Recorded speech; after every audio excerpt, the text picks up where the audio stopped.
শুভ সকাল। ফেওয়া লেক, পোখরা চলে আসলাম। এই সুন্দর সময় এই লেকের পাড়ে এরকম হাঁটতেছি, খুব ভালো লাগতেছে। আসসালামু আলাইকুম ইয়া হাবিবি, welcome to Nepal Pokhara Phewa lake. এটা বলে আর কি, যে পোখরা যে লেক আছে এটাই। এই যে এখানে নেপালের ফ্ল্যাগ আছে, আর এখানে হচ্ছে জোন, ফটো সেশন জোন। এই সবাই আসছে সকালে, তো ওয়েদারটা অনেক সুন্দর। আর যদিও মেঘাচ্ছন্ন আকাশ আছে এখানে, যে কোনো সময় মেঘ নামতে পারে, পাহাড়ি এলাকা তো। এই হচ্ছে অবস্থা। আর হচ্ছে এই যে বোটগুলি সাজানো, অনেক সুন্দর চমৎকার দেখে আসতো। আর এই যে এখানে হচ্ছে মন্দিরে যাওয়ার জন্য হচ্ছে টিকিট কেটে ওয়েট করতে হয়। যখন নৌকা আসবো তখন নৌকারই যা ভুলে নৌকা উঠবো আর কি। যে টিকিটের মূল্য এদিকে যাওয়া আসা সব মিলায়। এই যে লেকের যে ভিউ অবস্থা, মন্দিরে যেতেছে, ঘোরার জন্য আসতেছে।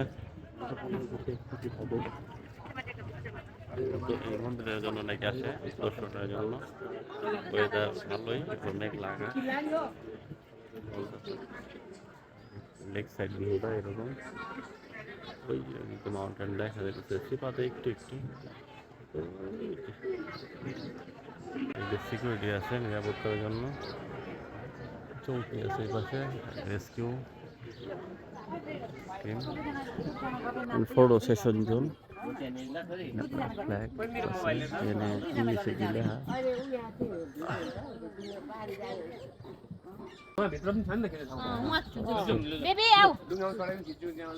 এই যে এক সাইড সকালের আসলে ওয়েদারটা বেশি সুন্দর লাগে, পরিবেশটাই সুন্দর, একদম ফকফকা ঝকঝকা চকচকা।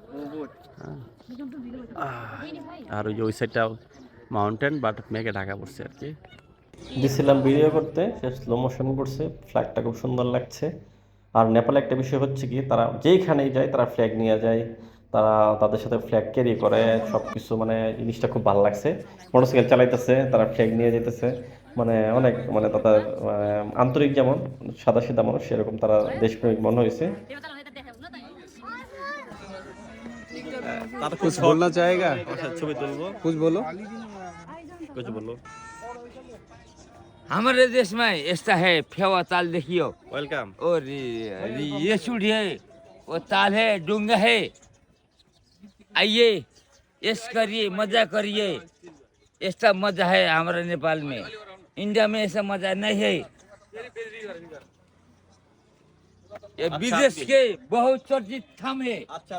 এই পাগলটা আমার সাথে খাতির যে আমার কাছে টাকা চাই। আর নেপালে ঘুরতে আসবেন কিন্তু বার, মেয়ে মানুষ আর দালাল টাইপের লোক থেকে সাবধান।